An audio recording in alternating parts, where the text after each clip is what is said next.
Պարսկերեն եւ թուրքերեն մի ամբողջ գրքեր կան այս կանանց մասին։ Երեխաների մեջ հայտնվում են նաեւ բազմաթիվ թուրք եւ քուրդ երեխաներ։ Անտեր, հիվանդ, այսպես հասկանանք, ասում են նրանց աշկերի առջև իրենց ծնողներին մորթել են, նատել մենք թողնենք գնանք։ Մի անգամից մահմեդական անուն են, առաջին կինն էր, որին պաշտոնական զենք գրելու թույլտվություն տվեց Ստալինը այն ժամանակ, որ գնում էր այնտեղ այսպես դնում էր, ասում էր հայերենը չմոռանաք։ Ես չգիտեմ օրինակ, իմ ողջ կյանքի ամենամեծ ֆոբիան ա եղել, այդպես էլ չկարողացա։ Օհո, ես մենք մեզ փրկելու է մեր սեփական պատմության, մեզ փրկելու է ինքնաճանաչողությունը եւ փրկելու է պետական մանկապարտեզը։ Ամերիկացիները, անգլիացիները, թուրքերին գիտեք ինչ են արել, պատերազմի եւ խայտառակության միջև ընտրեցիք խայտառակությունը։ Եթե ուզում եք հենց մեր միջոցով բացահայտել հետաքրքիր մարդկանց ու տաղանդավոր երեխաների, ապա միացեք մեր Patreon-ին ամսական ընդամենը $5։ Բարև ձեզ, սա Life Armenia YouTube-յան ալիքն է։ Եվ մեր հյուրն այսօր գրող Էդվարդ Մանվելյանն է, ում եւ սիրով ողջունում ենք, բարով եք եկել։ Բարև ձեզ։ Պարոն Մանվելյան, առիթը ձեր նոր գիրքն է։ Ձեր ճանաչողները վստահաբար գիտեն, որ սա հերթական նոր բացահայտումն է մեր հրաշք ազգի մասին։ Մի փոքր կարելի է մանրամասնել։ Սիրով, շնորհակալություն հրավերի համար, Արտակ ջան։ Նախորդ 3 գրքերը այսպես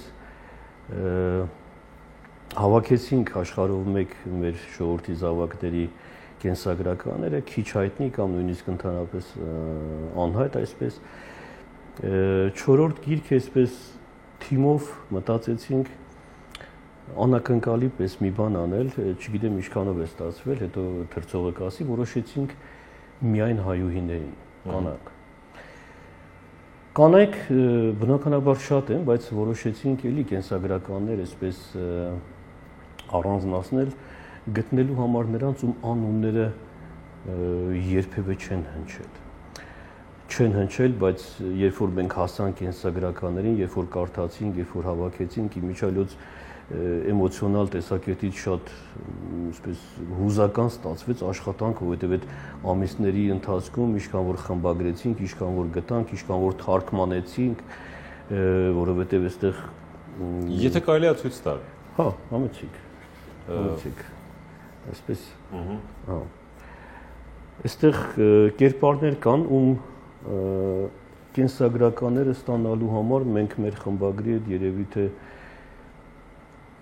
ավել պակաս այսպես հանկարծ, չգիտեմ, սխալ բան չասեմ, 10 օր, 12 օր, 13 օր, մինչև 2 շաբաթ աշխատել ենք պարսկերենից եւ թուրքերենից թարգմանելու համար։ Ուրեմն հետաքրքիր կերպարներ կան, պարսկերեն եւ թուրքերեն մի ամբողջ գրքեր կան այս կանանց մասին, գրքեր, կայքերում գտանք, պատահական գտանք։ Հայերեն այս Վիկիպեդիա կոչված հարթակում, իդեպ շատ ոչ վստահելի հարթակ է Վիկիպեդիան, մենք դրանից չենք օգտվում։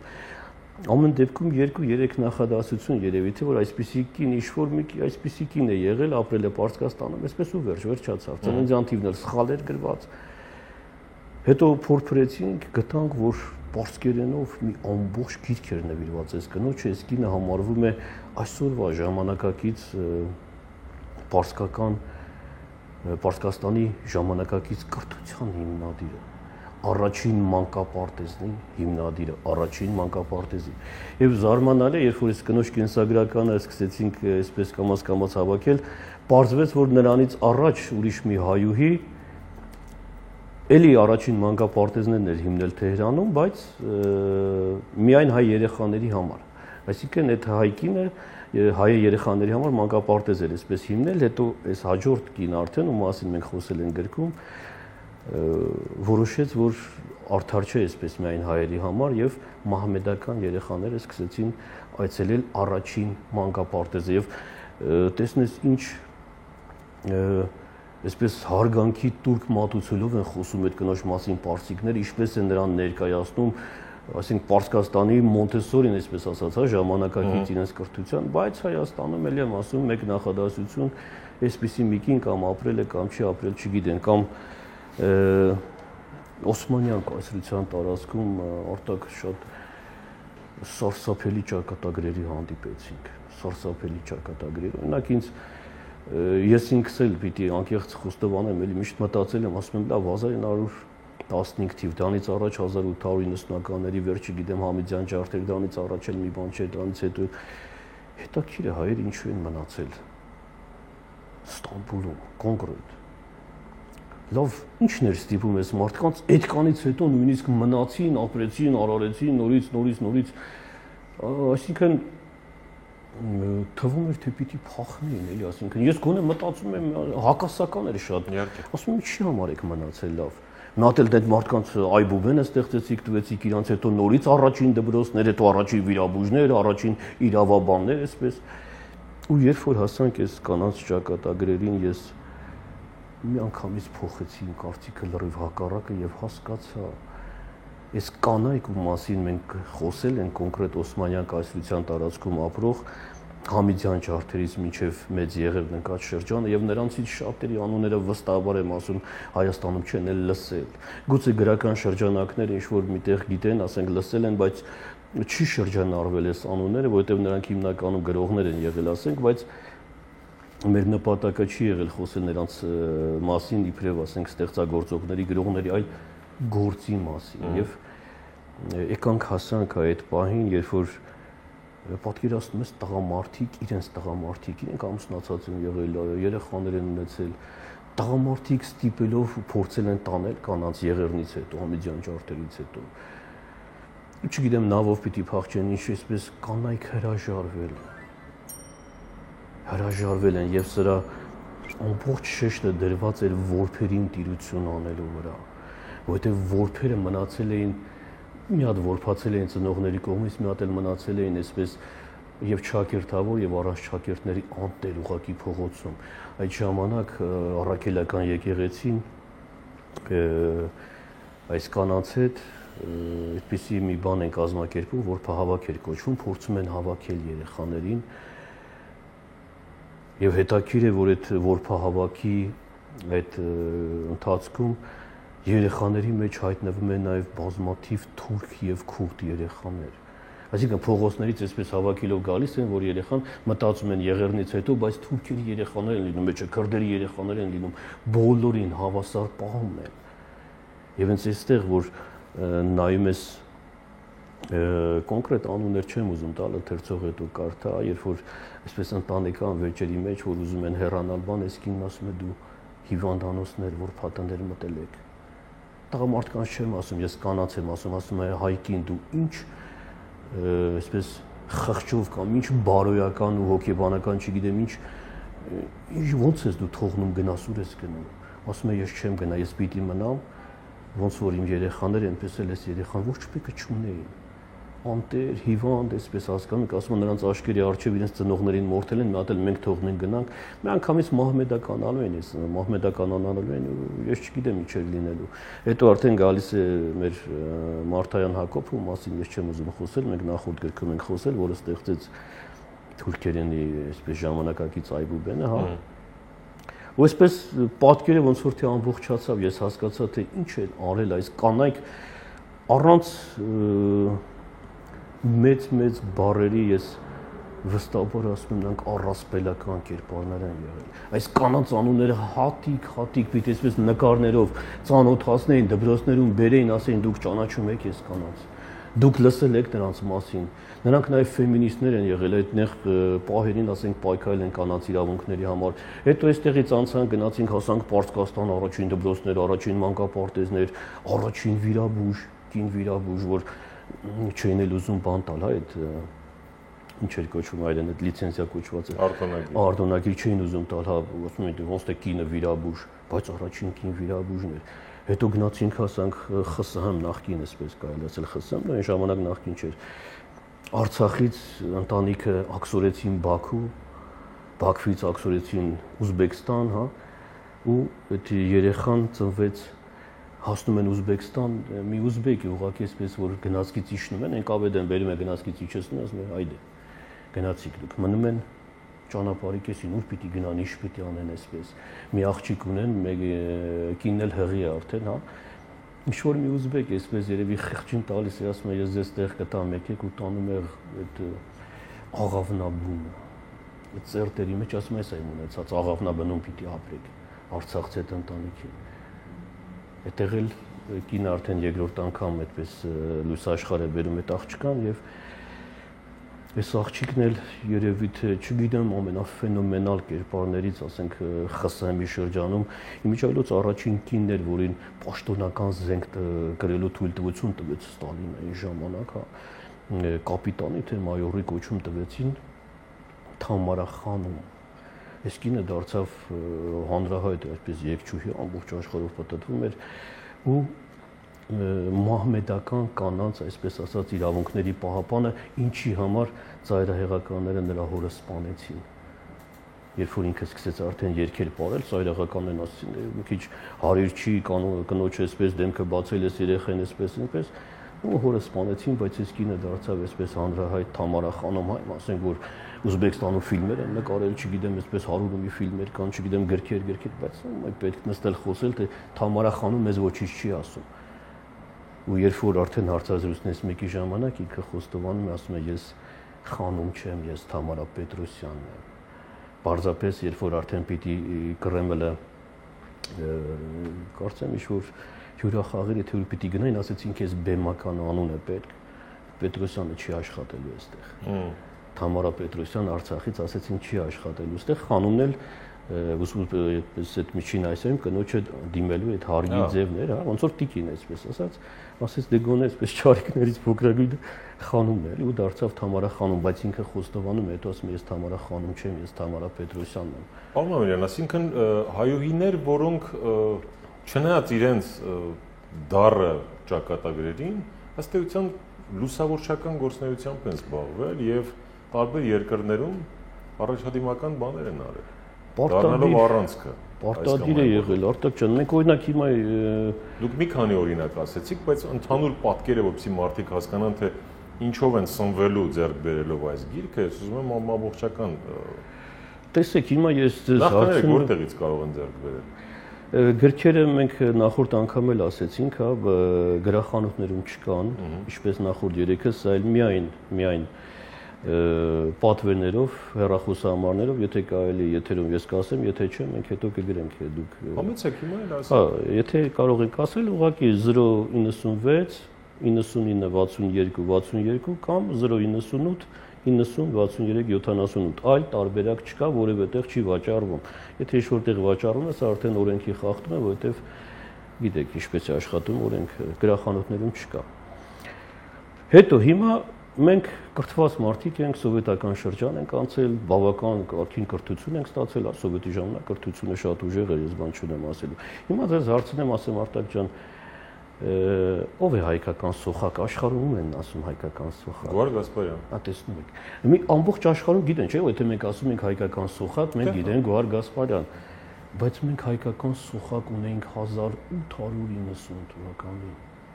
1890 թվականին այս կնոջը արևելքի եւ հայկական սոխակ էին ասում։ Թամարային ասում էին արևելքի ծիծեռնակ, այս կնոջն ասում էին հայկական սոխակ, առաջին անգամ են այս կնոջը ասել հայկական սոխակ, առաջին հայ օպերային երգչուհին Նադեժդա Պապայան։ Այս կնոջ մասին մեր կարծեմ չեմ հիշում այս բանը Պապայան թե Պապյան։ Պապայան։ Իսկ Հասմիկ Պապյանի գուցե։ Չէ։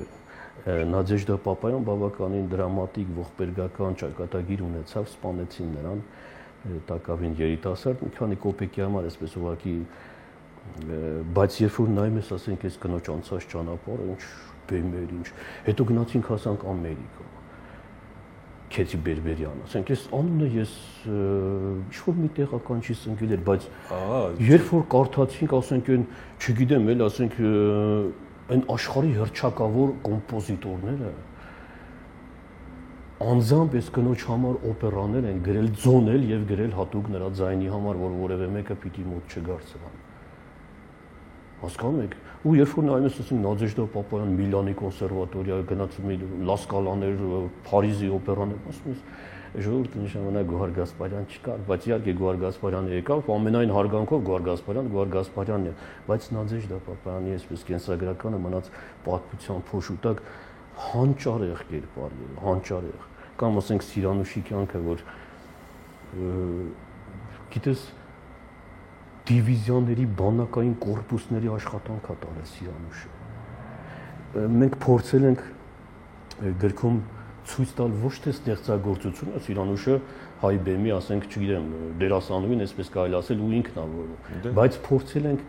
կենսագրականներում ցույց տալ նրանց արած աշխատանք, այսինքն ինչ էր անում Սիրանուշը օգտագործելով բեմը, ինչպես էր հայերենը պրոպագանդելով փոխանցում, այսպես, ու որ գնում էր այնտեղ, այսպես դնում էր, ասում էր հայերենը չմոռանաք, ասում էր թատրոնը դա միակ տեղն է, որտեղ կարող ես հայերենը փոխանցել առանց վախենալու, որ քեզ դրա համար ինչ-որ սովետական միություն, բայց այսպես ճակատագրի բերումով չքավորության մեջ, հիվանդության մեջ մահացավ եւ էլի ճակատագրի բերումով Եգիպտոսում թաղվեց Երվանդոցյանի կողքին, որը մահացել էր էլի չքավորության մեջ։ Պարոն Մանվելյան, տեսեք, շատ երկար կարելի է խոսել, բայց մի քիչ էլ այսօրվա հետ զուգահեռներ անցկացնենք։ Հիմա մարդիկ մեզ լսում են, ասում են շատ ապրեք, դուք հրաշալի գործ եք անում, բայց դա մեզ այսօրվա վիճակում ինչ է տալու, ինչ է ոնց է օգնելու այդ գիրքը։ Կարդացինք, պարտացանք, ինչ լավ ունեցել ենք, էլի ենք անցյալով։ Ինչ որ բան տալու է այս գիրքը մեզ այսօր, որ մեկը կասեր մուշկի գանք։ Շատ են ասում, այդ արտահայտությունը շատ են ասում։ Հա, լավ, հասկացանք, հիմա մենք այսօր, օրինակ այսօր մեկը ինձ առավոտ շուտ այսպես բարոյահոգեբանական վիճակը ոնց որ ստուգելու համար գրել էր տղաչանդուետի մեծամիտ տղա ես։ Շատ մեծամիտ ես, հասկացանք, բայց քո առածը ընդամենը ինֆորմացիա, հա իմացանք, անցավ գնաց։ Անդադ կասես մանկապարտեզ, մենք դրա ժամանակը չունենք։ Մենք հիմա այն վիճակում ենք, որ մենք իրավունք չունենք խոսելու այսպես տարածական մանկապարտեզ, այսինքն դարերի հաշվարկով իրավունք չունենք խոսելու, մենք պետք է խոսենք կոնկրետ։ Ինչ եք ուզում կոնկրետ, գնացեք, չգիտեմ, կատյուշա բերեք, գրադ բերեք, էս բերեք, տանեք լցնենք միտեղ, այսպես ասում են, պարոն, դու գիտես, որ սրանից 100-150 տարի առաջ, երբ որ ինպես մեկը, իսկ ինպես ես իմով չեմ, միլիոնավոր մարդիկ, ասենք մեր մեջ հազարավորներ անդադ փորձել են շեշտը դնել մի բանի վրա, որ սիրելի ժողովուրդ, ձեր աշխարհաքաղաքական դիրքը, ձեր ազգային, այսպես ասած, մտածելակերպը, այսպես հաշվի առնելով, ձեզ պետք է հիմնավոր կրթական բարեփոխումների լուրջ ծրագիր։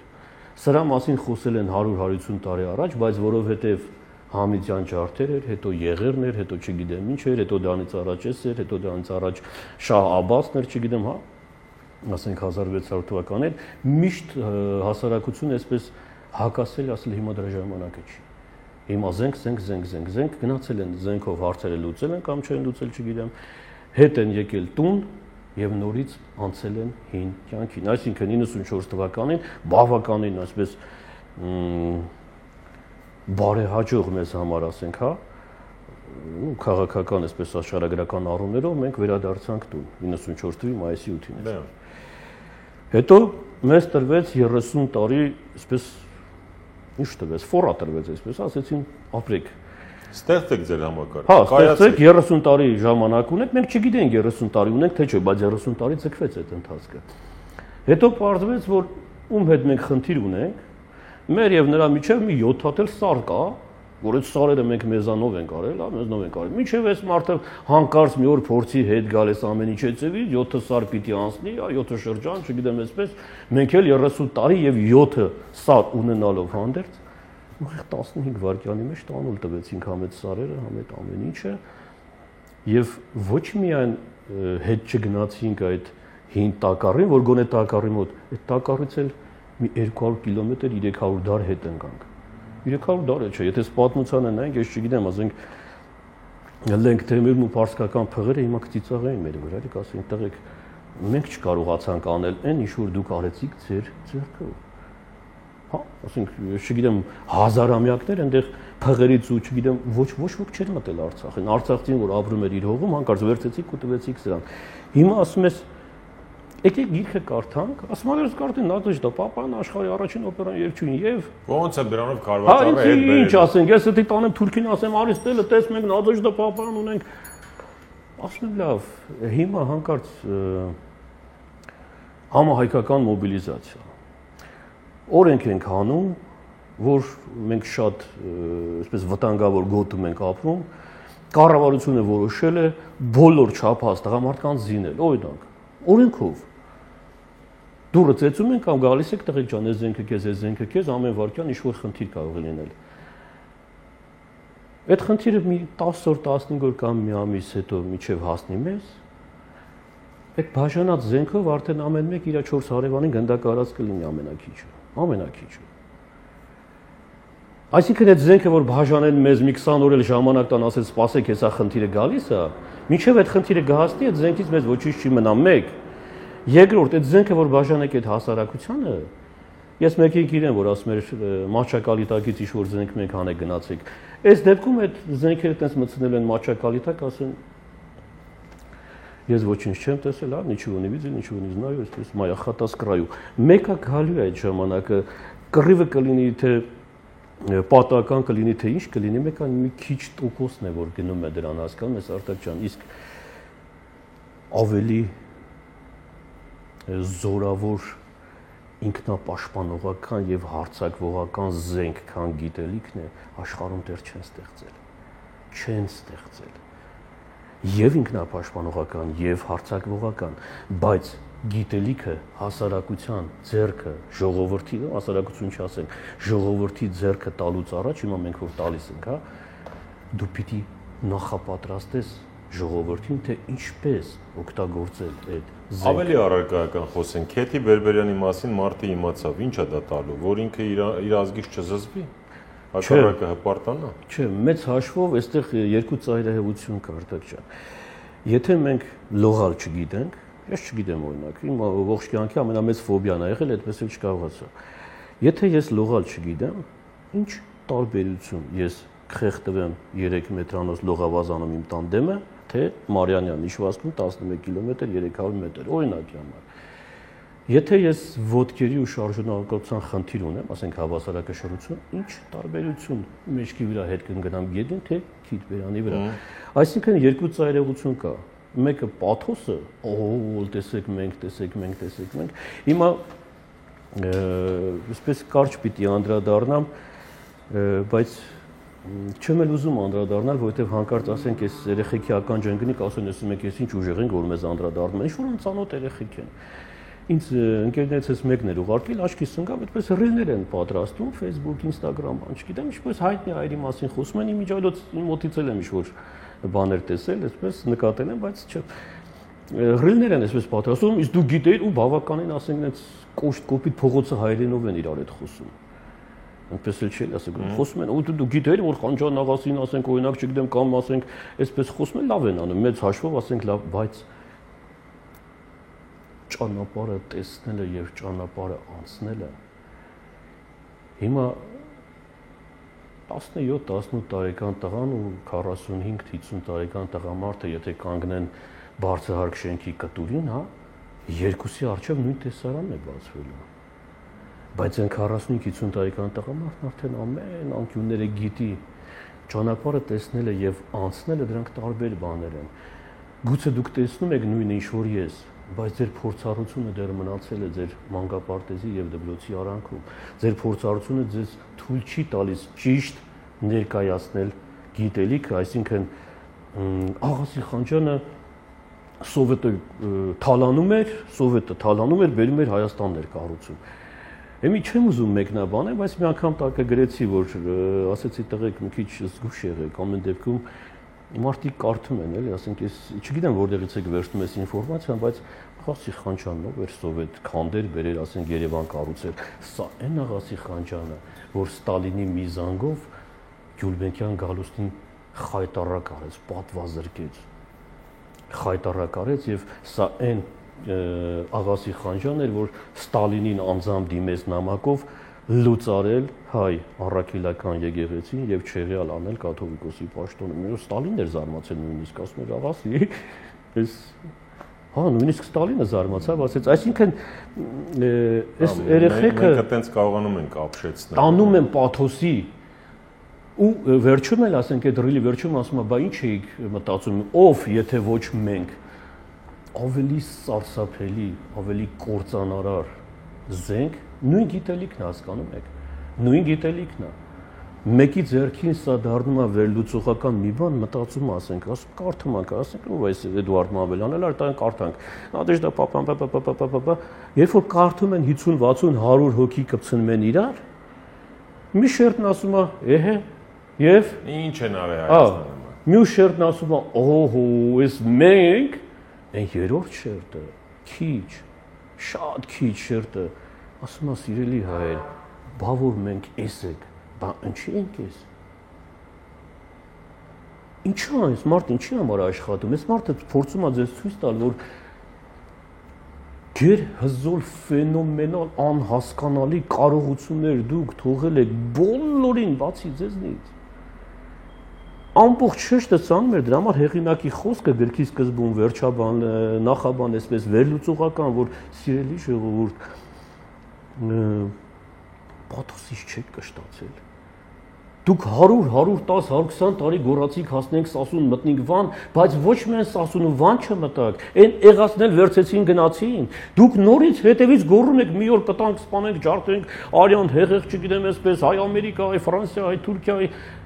ասում եմ, այ ժողովուրդ ջան, բա ես ձեզ բացատրում եմ, ասում եմ, ձեր սեփական պոտենցիալը դուք օգտագործել չեք կարողանում մեկ, որովհետև եթե այս բոլորին, թե սովետական շրջանում, թե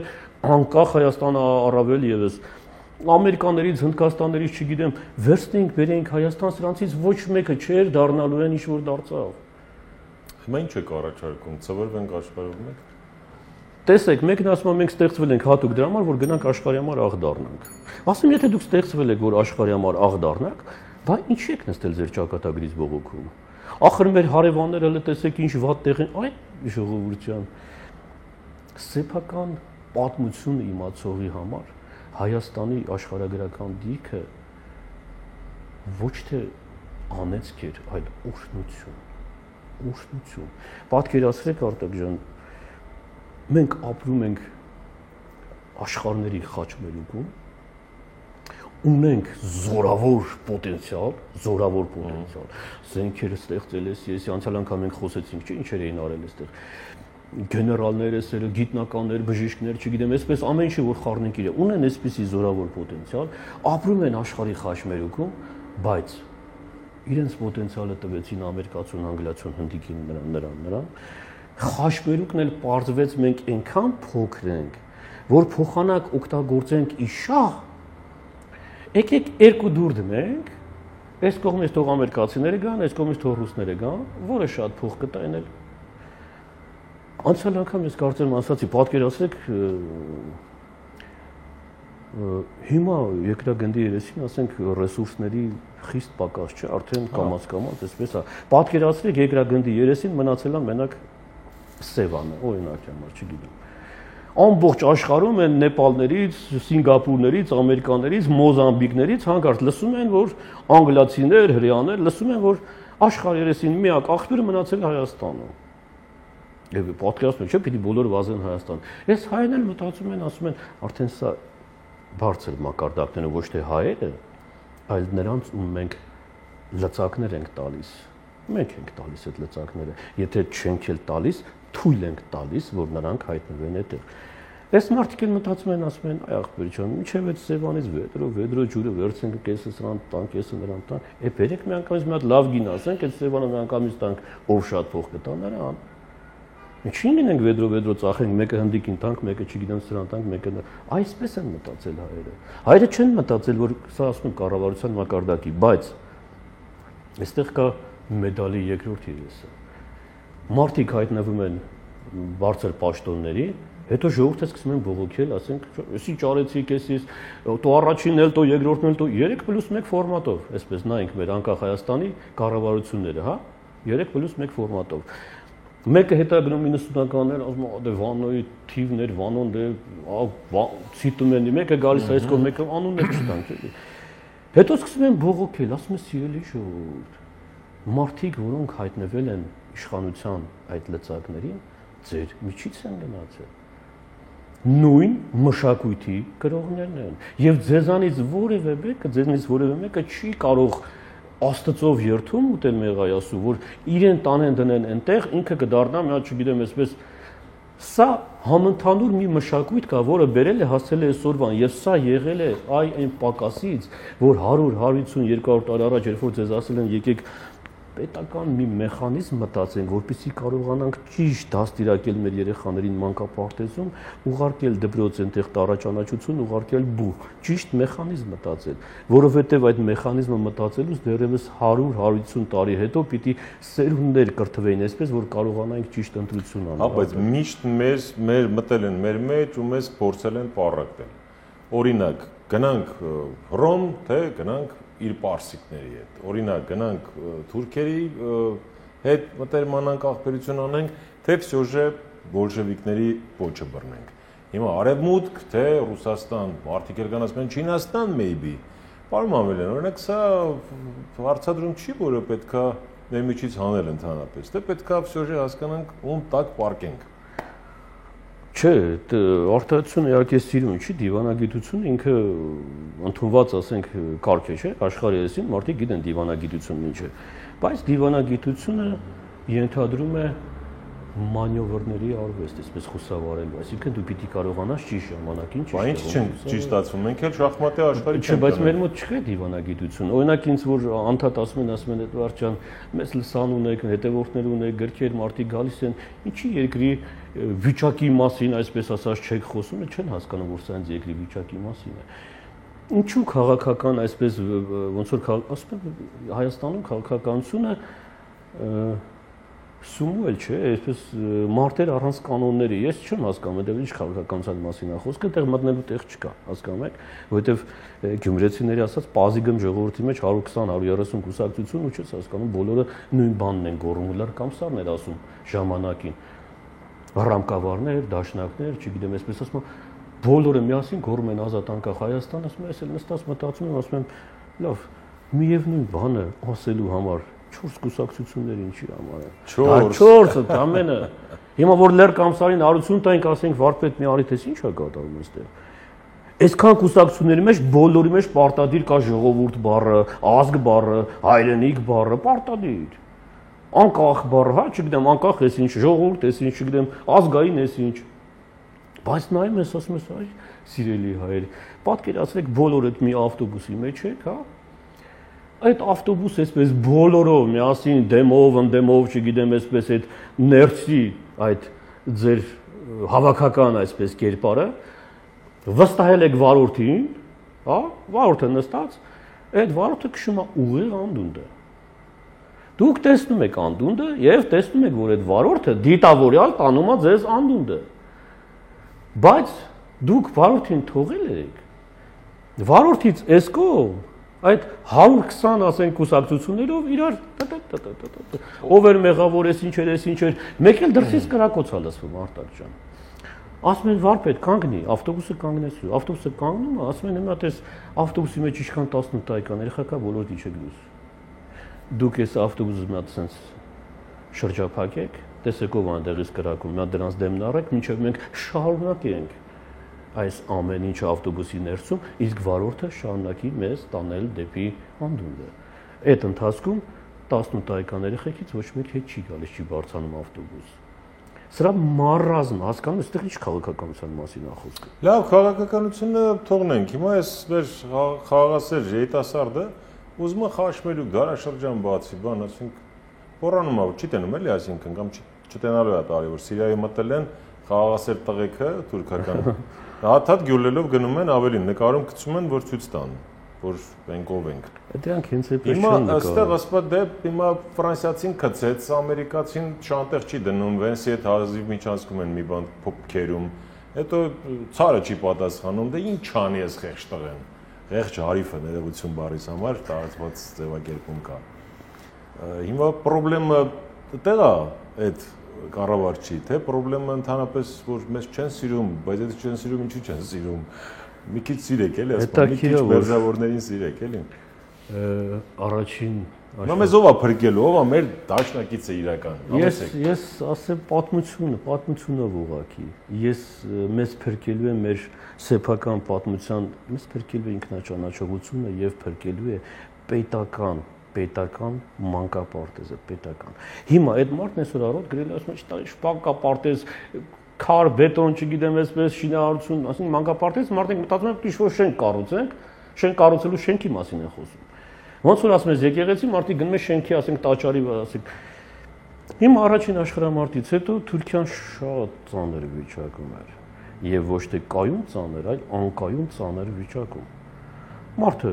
ձեռքերը բարձրացրեց, իր պարտությունը ընդունեց, հա։ Անգլիացիները կանչեցին թուրքերի կառավարությանը, Հունաստանի այդ Մուդրոս կղզում, հա, գիտես,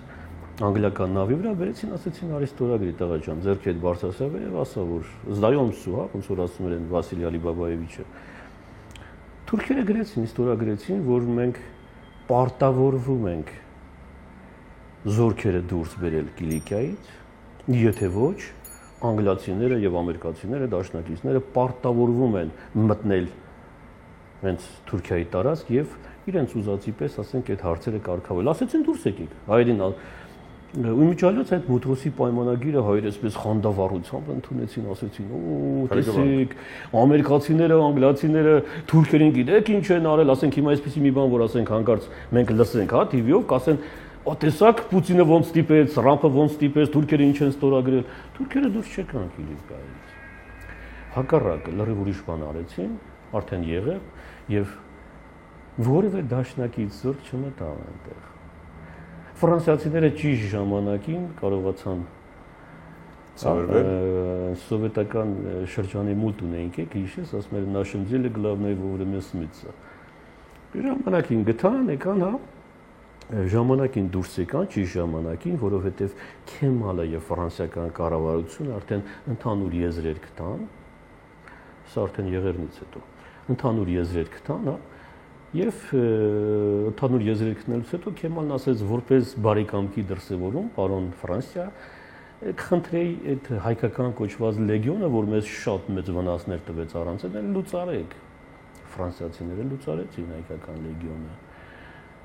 Որովհետև նայեցին, ինչ հայկական հարց։ Ինչ հայկական հարց, մինչև 1878 թվականը մենք ընդհանրապես հայկական հարցի մասին խոսք էլ չկար այդ Բերլինի։ Ու եղավ Օդանայի կոտորածը, ու եղավ 100,000։ Հասկանում եք, այստեղ հիմա կասեն ռուսները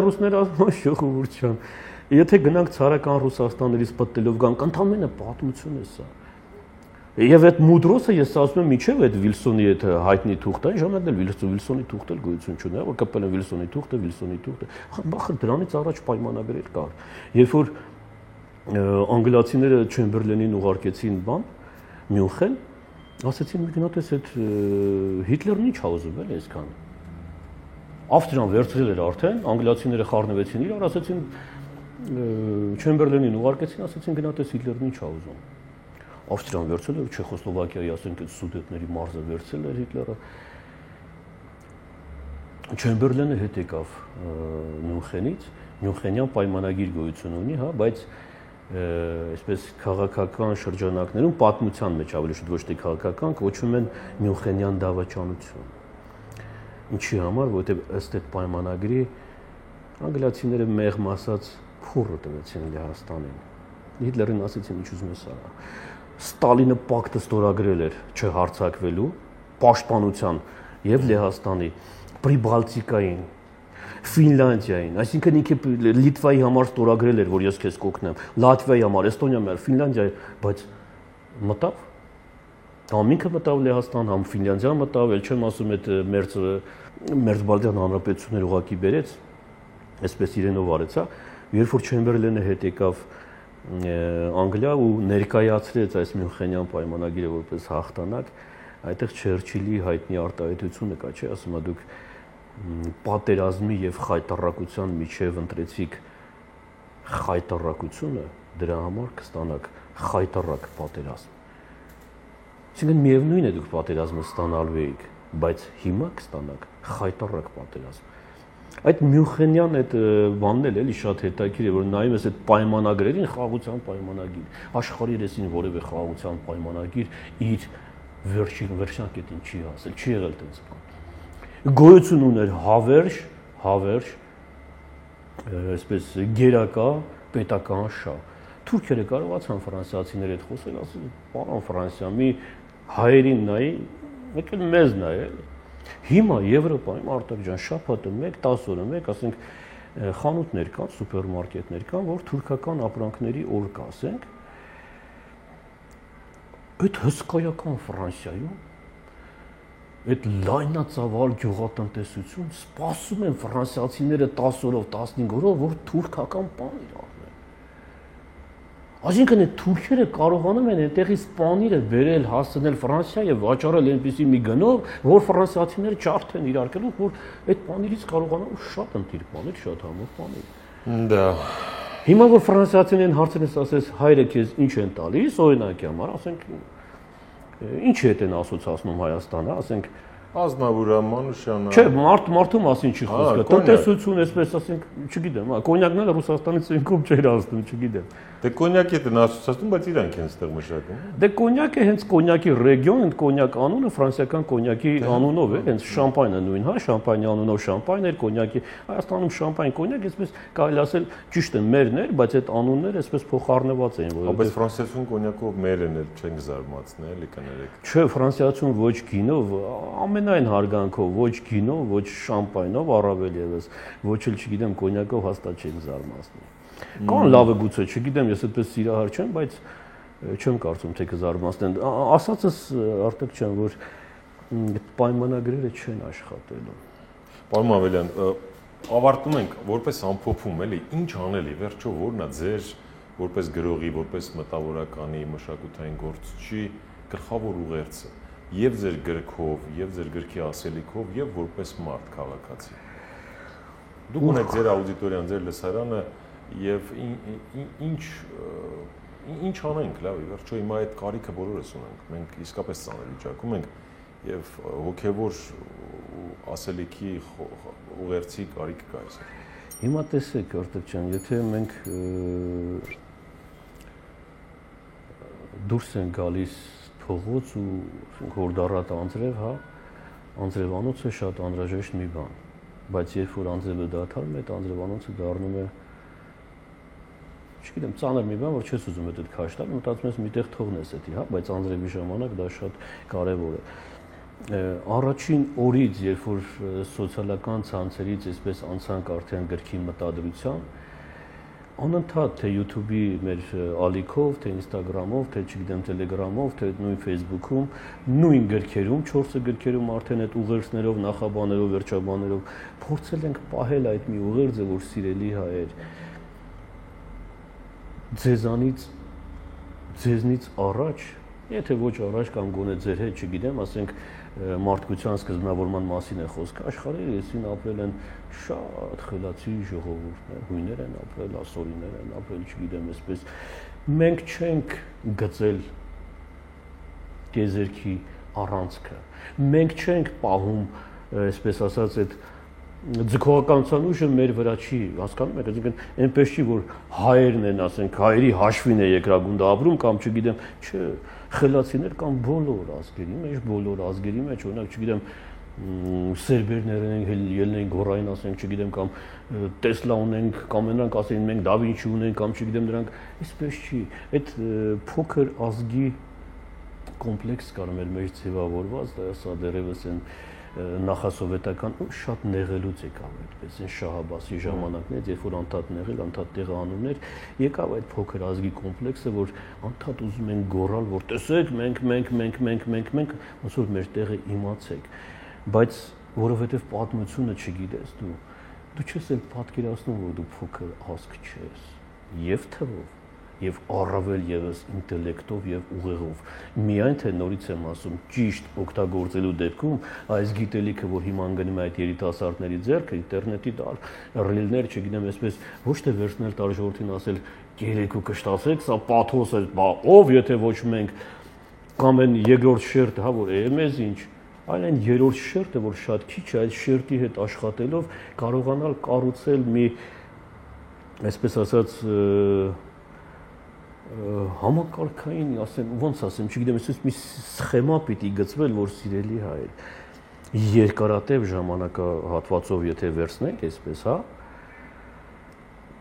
մեզ անհրաժեշտ է շտապ եւ շտապ ապամոնտաժել 100, 200, 300 տարվա կրթական համակարգը, ենթագիտակցորեն ապամոնտաժել, որ ռուսը կգա, ամերիկացին կգա, այսի կգա,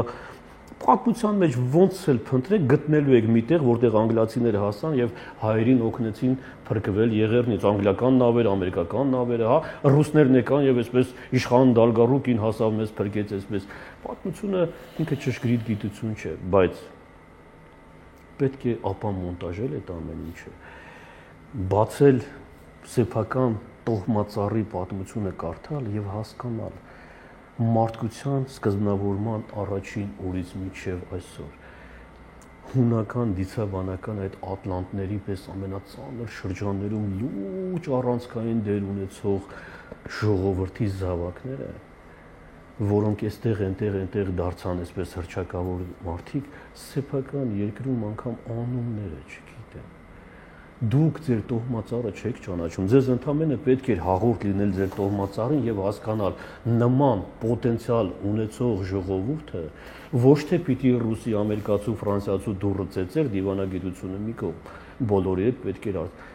այլ քո դուռը պիտի ծեծեին եւ դու որ գտնվում ես աշխարհի խաչմերուկներում, ոչ թե պիտի խաչմերուկը վաճառեր, որովհետեւ չես կարողանում պահես, այլ պիտի միլիարդներանից վերցնել 20 միլիարդներանից 100 միլիարդ ասեր տղեկ այս դուռը պետքա ձեզ անցնելու համար մուծվեք։ Սա կոչվում էր գերակա պետական շահ, երբ որ ասեին ինչով մուծվենք, զենք չունենք, ես չունենք, ինչ չունենք, նորից բերեմ, ես ասում եմ տղեկ, ծանոթ եք ձեր տոհմածառին։ Այս 3 հավներ, այս 4 հավներ, գրադներ, մրադներ, չգիտեմ ժամանակին, տոչկա ու իգլա, չգիտեմ, այսպես ժամանակին մենք խոսել ենք, չէ՞, Անդրանիկ Տեր-Ստեփանյանի մասին։ Հոբ համակարգեր, Յոլյան համո, ատոմային միջուկային նախագծեր, այսպես Կիրակոս Մետաքսյան, չգիտեմ, Սամվել Քոչարյանց օրինակ Ալիխանյանների միջալուց կարճ ասեմ, շատ կարճ ասեմ, Արտակ ջան, սա ինձ համար էլ էլի, ասենք ուրեմն երբ որ Տրումենը այդ զենքը օգտագործում է ճապոնացիների դեմ, հա, նոր ընտրված նախագահ էր Տրումենը, Ռուզվելտը մերում, Տրումենը գալիս է փողկապներ վաճառող բիզնեսմեններ։ Մարդը վշում ասում է, տղեկ, այդ ատոմային ռումբերը գցեք, թող միանգամից պատերազմը վերջանա։ Բայց թաքնված ինչ-որ մեսիջ կար, որն ուղղված էր Ստալինին։ Եվ այդ բանի Պոտսդամի այդ կոնֆերանսի ժամանակ հենց Տրումենը Ստալինին ասում է, գիտես չէ, մենք արդեն մեր Մալիշ էին ասում այդ առաջին ատոմային զենքին, Ստալինը գաղափար չուներ ինչի մասին է խոսքը։ Գիտեր ատոմային ռումբ, բայց չէին պատկերացնում դրա այդ ահավորությունը, էլ հետո երբ որ արդեն զեկուցում են, այսպես կանչում է, բերում է, Բերիային դնում են գլխավոր այսպես կուրատոր, ասում են դե շուտ արեք, արագացրեք, այդ ծրագիրը արագացրեք, ծրագիրը կար, բայց առաջ չէր գնում։ Ու Ստալինն ասում է, ում պիտի դնենք ղեկավար։ Բերյան ասում է, դե մի խելացի տղա կա, Կուրչատովը, շատ խելացի տղա է։ Կանչում են, բերում են, ներկայանում ասում է պրոֆեսոր Կուրչատով, ասում է պրոֆեսոր։ Այդ տղա ոչ պրոֆեսոր, ոնց որ ասում է բանակի հրամանատար էլի Եֆրեյտ Ռամոթա։ Սովետական միջուկային զենքի, ասենք, նախագծի ղեկավար, շուտ պրոֆեսոր, ասում է շուտ է ստեղուն ակադեմիկոսի կոչում տվեք արագի մեջ, ասում է դե Կոբա ջան, ախր պիտի բան անենք, նիստի դնենք, ասում է դրեք շուտ, հաջորդ օրը դնում են նիստի, ակադեմիկոսներին հավաքում են, ասում են մեծ ակադեմիկոս է պետք արագի մեջ։ Ու գիտես, Արտակ, 2 ժամվա մեջ այդ ակադեմիկոսները միաբերան ակադեմիկոս են ընտրում Ալիխանյանը։ Կուրչատովը ասում, հետո Բերյան գալիս է նորից մտնում անես, ասում է տղեկ, ոնց որ ճիշտ չհասկացա, ես չեմ ասում ով է ձեր միջի խելացին։ Ես ասում եմ, այստեղում շուտ ակադեմիկոսի կոչում։ Ակադեմիկոսներն ասեցին Ալիխանյանի հեղինակությունն ու Կուրչատովինը մեկ չեն։ Ճիշտ է, խելացի մարդեր, ուժեղ գիտնականներ, բան չունեմ ասելու։ Բայց ամեն դեպքում հետո եկան արդեն Ալիխանյանն էլ այդ աշխատեցին մեկ Կիրակոս Մետաքսյան, Սամվել Քոչարյան, Ավետիք Բուրնազյան, չգիտեմ, այսպես։ Հիմա ես ասում եմ, ժողովուրդ ջան, այս պոտենցիալը որ վերցնեի, կարդայիք ձեր տոհմածառը ճանաչեիք, ոչ թե կընկնեիք ֆրանսիացիների, ամերիկացիների, ռուսների կամ չգիտեմ նրա դուռը, կնստեիք դրաները թևներ տեսես կծալայիք, ասեիք մեր հանքերը, այս հանքերը, որ սովետական միությունից հետո որպես օժիտ մնացին մեզ նվեր, արդեն անկախ էինք։ Ու ֆորմալ իհարկե, շատ ֆորմալ իհարկե։ Այս 3 հանքերով կամ 4 հանքերով 45 Սինգապուր կկառուցեինք։ Բայց ուղիղ մի տարի հետո ոչ մի բանը չկար արդեն։ Հիմա ես տուն եմ կառուցում, Արտակ ջան, ուզում եմ տուն կառուցել։ Պիտի սրա բաժանող նրա հայ-ռուս գազը։ Գնում ես հոսանք, գնում ես գազը մերը չի, հոսանքը մերը չի, գնում ես ջուրը մերը չի։ Իսկ ես ուրիշ պիտի տամ միլիոն 200,000 պիտի տամ գազի բաժանորդ 250,000 հոսանքի, որը տալիս ես իտալացուն, որը տալիս ես ֆրանսիացուն, որը տալիս ես ասենք չունենք, ոչինչ չունենք։ Շատ ալտրուիստ ազգ ենք, այտենց բաժանվել ենք, ծրվել ենք աշխարհով, զարգացրել ենք աշխարհը, հիմա էլ մերն ենք տալիս ասում։ Դե ախր գիտես մառազն ինչու՞մ է, վիոլան ջուրը Ֆրանսիայից չի բերել, չէ՞։ Մեր ջուրն է, չէ՞։ Բայց մենք մեր ջուրը առնում ենք վիոլայից եւ դրա համար վճարում ենք 250,000 դրամ որպես բաժանորդ։ Եվ որևէ զեղչ